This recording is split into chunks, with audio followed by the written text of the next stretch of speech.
Okay. Thank you, Elena, and thank you for inviting me. I have to say, I listened in on your introductions, and I hope I have what to add. Most of you have impressive work experience, careers. Actually, even a lice lady. I like that idea. I could use you sometimes.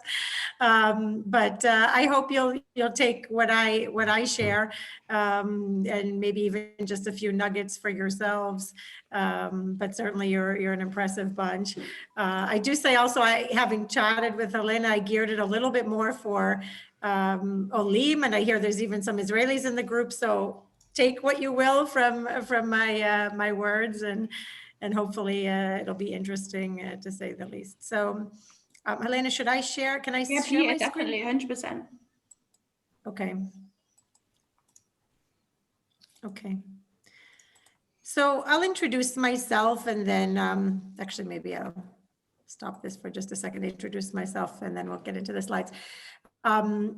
So I came to Israel first from, someone just asked me where, from Boston, probably about 22 years ago. Actually, I've had a little bit of a life though, back and forth, and I'll share my story with you in terms of what I've learned and my different transitions, because I feel like that's where I've gained the most in terms of a career goal, sometimes knowing where I want to go and sometimes not 100% sure where I want to go. And I think the lessons are really relevant for all of us in business and networking. I guess that's what you're doing here on the phone, because a lot of my career transitions have centered around networking, having a goal, but then being open to opportunities and being flexible. And so I think that's what I take with me as a number one lesson with business networking.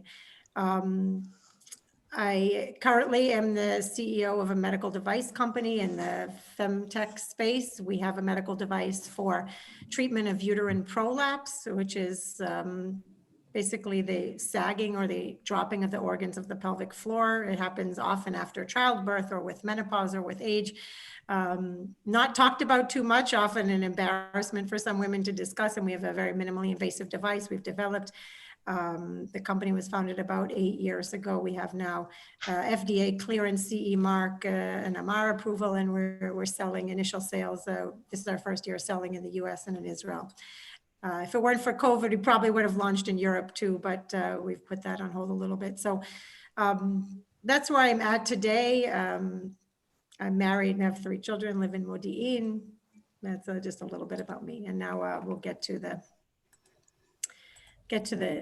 talk. What I wanted to share, and this is where Helena mentioned to me, where you were most interested in business networking and setting career goals. I guess I just put down a few thoughts on paper of where I've come from and where I've hopefully gone and will go in Israel, and a little bit geared towards an immigrant community, because I think often we tend to sort of make adjustments or change if we're an immigrant in a society. Maybe we don't have the same network, we didn't go to the army, or we don't speak Hebrew fluently, or whatever the issue might be. And I just like to share my story and hope that people can think of achieving whatever it is that they want to achieve, no matter where your background, where you came from, or where you were, if you were or weren't in the army, whatever it may be. So some of the key success factors, and I'll just share them now and then walk you through my career and how they've influenced me, was to be passionate for the field that you choose. It sounds from your introductions like all of you do things that you're very passionate about, and you're been doing them for a long time. But I think that's the number one, because if you don't have passion, it will be hard for you to continue in what you do. I've began a career in healthcare about 25 years ago, and for me, it's really the only place where I find that I'm interested and want to develop my career.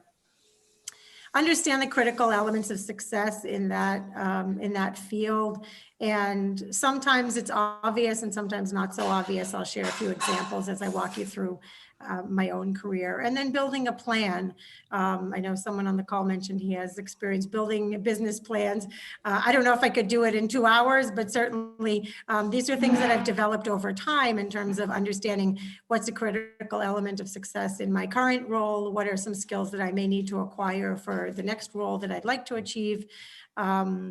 And that's critical, and it's changing, it's dynamic. What you need for today and what we needed pre-COVID isn't necessarily what we need during COVID. And so being open to that and understanding, what are the skills and experiences that we need.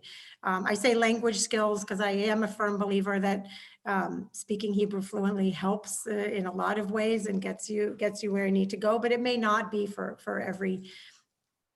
every career. One of my key mantras to myself with business networking is networking and follow-up. I find that a lot of people are good at networking and some are not so great at follow-up, and that's where sometimes networking maybe doesn't produce the results that you want. And I will give a few examples through my story of just where follow-up, I think, begins.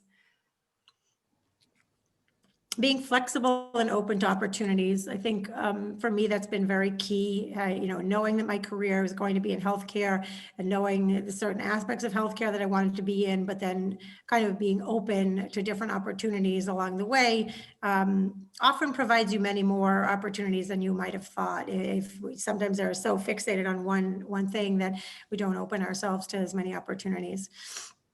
And then being able to achieve and maintain career and personal priorities. I think that's always a factor. And I've tried to keep that, in mind all the time. Sometimes I have roles that find much more needy on the career side, and then some that are more, flexible and let me focus a little bit on my personal priorities. And it really depends on where you are in life and what your personal priorities are at that time. But I think it's okay and it's good to have a balance and to know when is your career, you're going to be your high focus, and maybe you need to do something a little bit different or change your work environment if you have personal priorities that for a time are going to take over. So I'll give you a little bit of my career background again, just to highlight some of these principles that I mentioned. I grew up in the Boston area. I went to high school in Newton. I went to Harvard undergrad. I have a degree in history and literature. And I came to Israel for a couple of years after college, and that was where I realized my history and literature degree was really worth nothing. Yes, okay, some people have heard of Harvard, and that was nice, but most people say, well, what are you going to do? Be a college professor? And especially in Israel, in Israel, people are very career focused from a young age, and it really was okay. I got to start over again.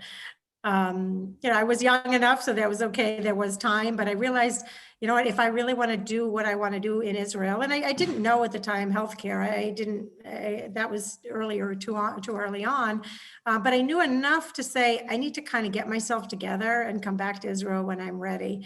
And I went back to the US. I actually worked in some smaller businesses. And I think, Helene, I might've told this story on the last call, but just back in Boston, ran into an old Hebrew school teacher, and she said, oh, my son is working in this, business in New York, you have to call him. And, that's sort of like number one for this sounds like a terrible idea when it's your old Hebrew school teacher. And it turns out her son was very involved in investing in Israel. He was very successful in New York. I met him and got involved in, I was basically like an administrative assistant for a small group of investors who were responsible for investing in the privatization of Delek and Sonal. And this is back in, some of you are nodding your heads, back 20 plus years ago. A very serious group of investors. They were involved with some Canadian investors. And I basically agreed to be their secretary, and I learned everything about investing in Israel, and they sent me to the Cayman Islands for their money. They sent me to Israel to check on their bank accounts, but it was an opportunity to learn that I just would never have even planned or couldn't have planned. And all those roads led me to look to get a business degree. And I had a mentor at the time who really said, you need to go to business school and come back to Israel as an investment banker, and that will be a great place for you. So I thought, okay, I'll listen to that. Well, I did do what he said, and I ended up going to Lehman Brothers for the summer. Good thing I didn't stay there, because as you probably know, they're not around anymore.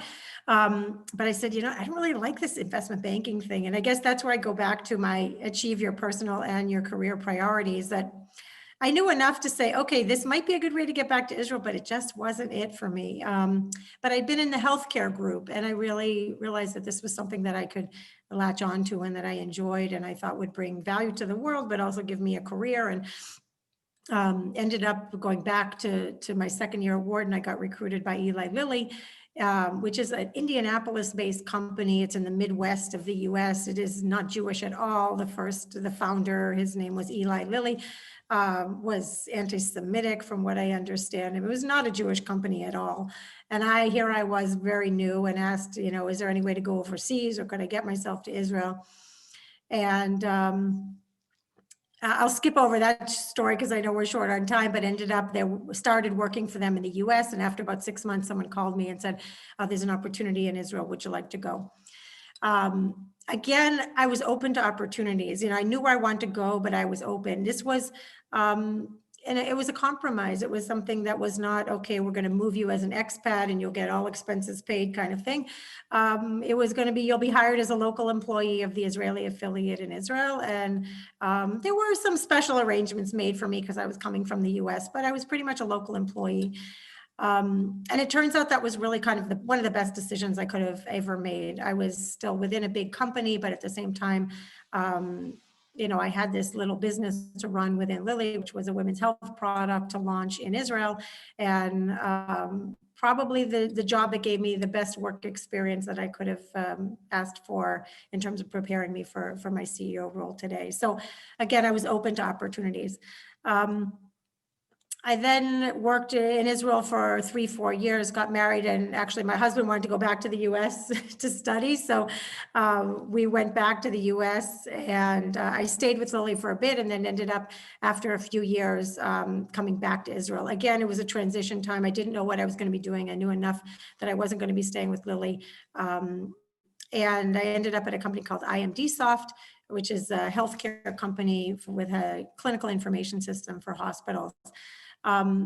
It was, again, a search, networking, introducing to who I could, and finding myself there, and an opportunity came up while I was doing some just interning for them, and someone left and I became the head of the professional services department.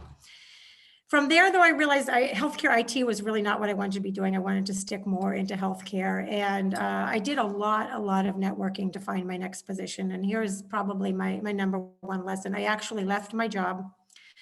I did it full time. I kept my childcare in place so that I had someone who was with my 3 kids. And 3 days a week, I went and made appointments. Now, obviously, in Corona times, it's probably difficult to do that. There aren't even coffee bars open.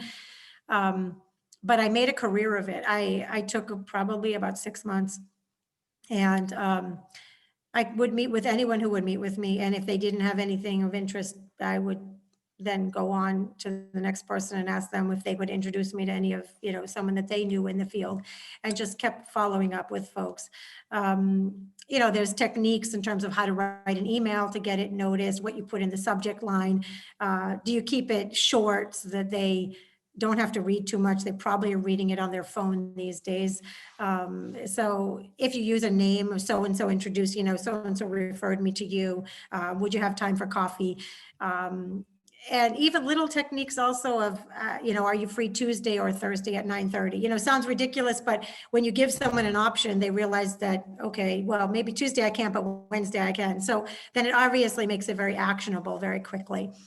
I did all of that. And at the end of the day, I actually was at a conference and met someone who was an old colleague of mine from Boston, who introduced me to this company, Avalier. So you never really know where your opportunity is going to come from. It actually didn't come from those coffees, but you never know what's going to happen. And I think, that's a lesson, whether it's a job or many of you are small business owners, whether that's your next big client, asking people for introductions, following up, really making it very actionable and trying to get to a meeting or a Zoom or a call, and asking them for something. And then getting to my current role, while I was in that job at Avalier, it was a consulting role. I was running the Israeli office for a healthcare reimbursement consulting group. I really got to know all of the investors in healthcare in Israel. And that for me was a real career changer. I mean, here I was, I already had 15 years of healthcare experience, but I didn't really know the players in Israel. And I think for anyone, again, I know there's some of you who are native Israelis on the phone, but for anyone, knowing the people in your field in Israel is really key to success. And it opened an entirely new world for me. Having Hebrew helps. I mean, I do speak Hebrew fluently, but Hebrew or not Hebrew, I think you can do that and make yourself known. And too often I do see folks who come in and feel that because they don't speak Hebrew, because they didn't go to the army or they didn't grow up here, you know, they don't have the same inroads, and they do find success more in their own communities or in Anglo communities. But I think it's doable for anyone in any field, in any career. And even if you're a small business owner, it's probably good to get to know your colleagues and, you know, others in your field. And it was at that point that I started networking with folks to see how could I be running a startup myself. And I got a lot of the same rejections that, you know, people get typically. Well, you know, you have to know someone, or you have to know the founder, or well, you don't have an engineering background, and most CEOs of medical device companies have engineering backgrounds. It was just, you know, the typical rejections that you might get. And little, you know, do you have it that one day one of the investors that I knew that I'd been talking to and networking with said, oh, we have this company, we're having a little trouble raising money. Would you mind coming in and just chatting with us and giving us your thoughts? Well, and that's really kind of one thing led to another. I started doing some pro bono work for them. After a little bit, I started working 2 days a week. And then after a few months, they asked me to replace the previous CEO. So that's how I got to where I am.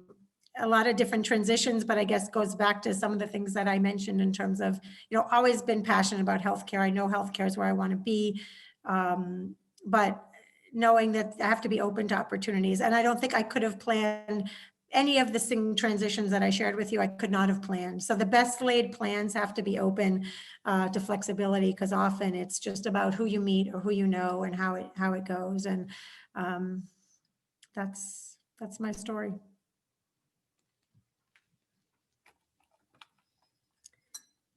Is there time for questions, Elena? Yeah, definitely. Could you stop sharing your screen, Debbie? Oh, yes, sorry. Okay, yes. Let's say a huge round of applause for Debbie. I think that was absolutely fantastic. I'd love to open the floor to questions. Does anybody have any? No, we're all just blown away. I have a question. In your role, I mean, I understand it's very impressive, Wharton and Lehman, and did you build a business plan when you went in? Or because, you know, business plans are interesting. Eisenhower said before D-Day planning was everything, and after D-Day planning was nothing. So did you build a business plan before you went in? And I'm sure nothing worked according to plan, but was did I build this plan for this company? You mean before they hired me, as to pitch to them? Is that? No, in terms of when you needed to become CEO and raise. Oh yeah, I mean, when I entered the company, they were looking to raise several $1 million. We ended up raising 3 million, but yeah, I had to build a business plan in order to present to investors. So they had a basic one that, you know, they had developed. I would say actually though, I tweaked the plan, but in many cases it was more the business development and the networking and understanding how to work, you know, with foreigners. We ended up raising money from Taiwan and from the US. And some of that was more about relationship building than it was about the specific plan, but the plan was crucial. I would agree with you. Every business should have a plan. Awesome. Any more questions? Gabrielle, did you have one? I was going to say that I miss Boston. That's where I studied. So it's a great city, great vibes. I was in Emerson College. Just thank you. Like, it was very inspiring. Also, Ole Chadash here and trying to get business up the ground. And no, it's just very inspiring to hear your journey. Fantastic. Can I just? Yeah, of course, Alan. Yeah, I enjoyed your talk ever so much, and it rang a lot of bells. When I arrived, literally a pensioner wanting to carry on working, and the networking organization, which I had belonged to in England, told me that I'd be no good in Israel because I didn't speak Hebrew. They changed their mind later. That's another story. So what I did was I went to LinkedIn and I looked at people who might be helpful. And my approach was, could you spare me half an hour? Perfect. I want to pick your brains. And I think my I don't know if you agree. My belief is that everyone likes to think that they're important and that they're good enough to be asked for their value. And if you say, "Can I pick your brains? Can I ask your people would normally say yes." Yeah, I would completely agree. And you're asking for something very concrete. Yeah, I think that's important. And, you know, you always ask for advice, you get something else. If you ask for, you know, a job, you'll get advice. But if you ask for advice, sometimes you get a job or a contact or, you know, business. So I would agree. Fantastic. Clayton, I think you had a question. Yes. Your best tips on becoming fluent in Hebrew. Like how did you follow that path, you know?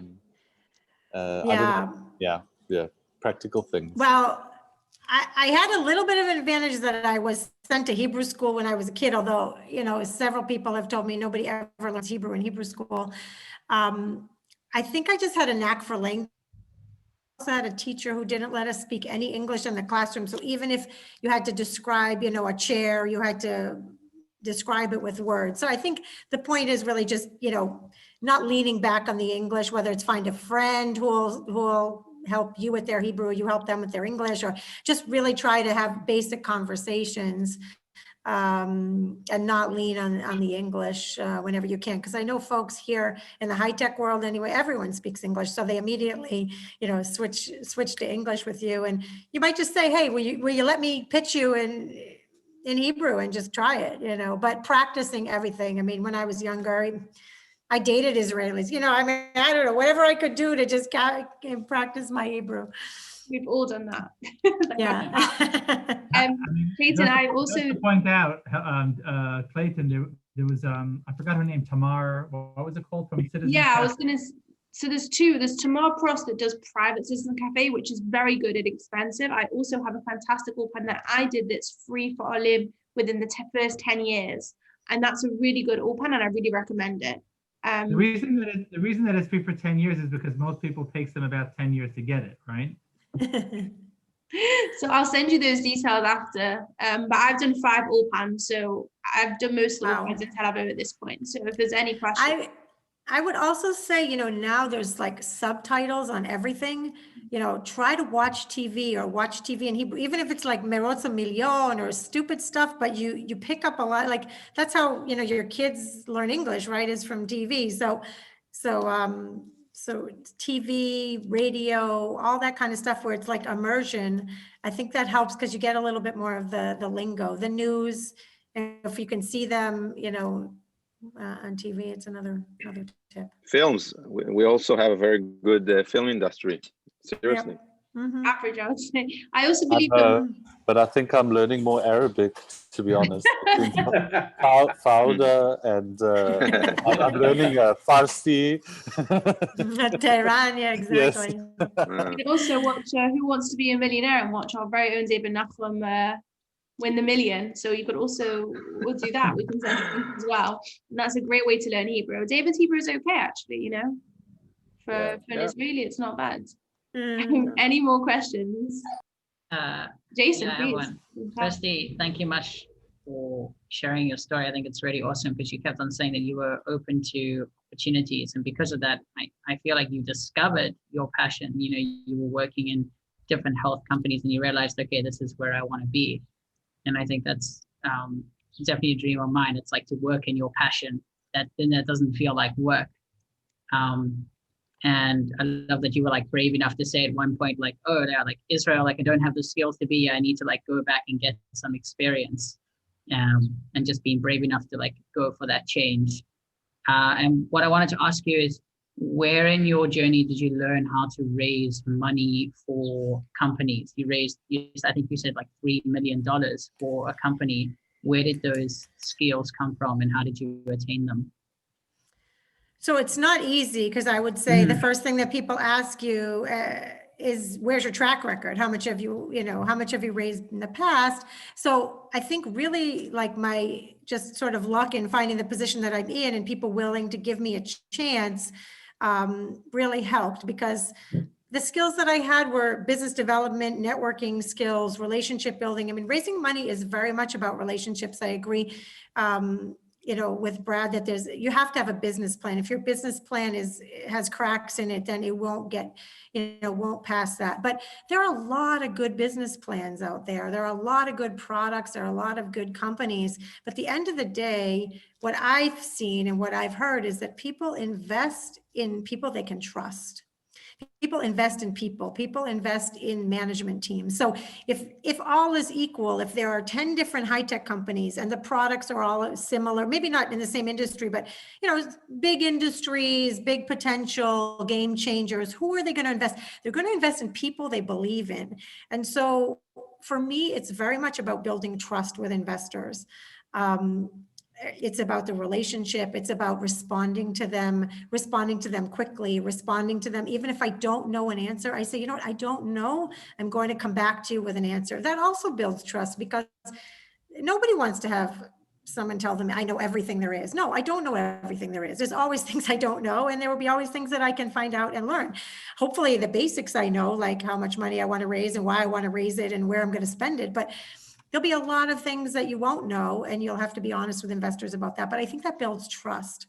So, and there are different investors. I mean, some of this is angel. The first round we raised was 3 million from angel investors. I'm now going through a round we're trying to raise between 10 and 15 million. It's significantly harder, and the challenges are different because those are institutional investors, and they also want to invest in good management teams, but then they have their own set of criteria in terms of what kind of exit they think you can produce or what kind of returns they think you can produce. And so some of it is also knowing who the right audience at the right time. Like, are you really more at an angel stage, or could you go on to more institutional investors, and knowing what are their buttons and what are their criteria, and going to the appropriate investors at the appropriate time. And then it's, if you own your own business, then you have the opportunity to try to raise. If you need someone to take a chance on you, you have to maybe show them with your business development skills and what you've been able to network, or contacts you've made, or revenues that you've brought in for companies. Because it's not a lot of difference between raising money and selling product or marketing products. So you're marketing a company. That's what you're doing, is marketing a company. So Right. if you're good at marketing and you're good at selling, then you probably can raise money. But you do have to really work on the relationships and building trust. And I mean, think about yourself. Do you just go give money, even to donate? You probably don't donate to organizations that you don't trust. So all the more so, if you're going to give your money over to somebody who's hopefully going to do something good with it, you really have to trust them, and you really have to believe in what they're going to do. Actually, recently I had an investor tell me, who invested 3 years ago in the company, and he was talking on a Zoom to some other potential investors, trying to convince them. And he said, when I first met Debbie, she struck me as the type that dotted her I's and crossed her T's, or think twice before she dotted her I's and crossed her T's, something like that. It was like, that was his impression of who I was and what the company was going to be about. Does that have anything to do with my business plan? No. But he just had the sense that if I came to a tough decision, that I was going to think about it twice before I was going to go into a decision. And that's the kind of business operator he wanted to invest in. And so I think you have to decide like how you run your business, what's your style with your company, with your investors, and then that will build trust. Thank you. That was brilliant. Any more questions? Phenomenal. Thank you so much again, Debbie. That was absolutely brilliant. Okay. I'm now going to put you into breakout rooms again. So it's now 10:10. So I'll bring you out at 10:20. Okay. Bye-bye, everyone. Thank you so much, Okay. Debbie.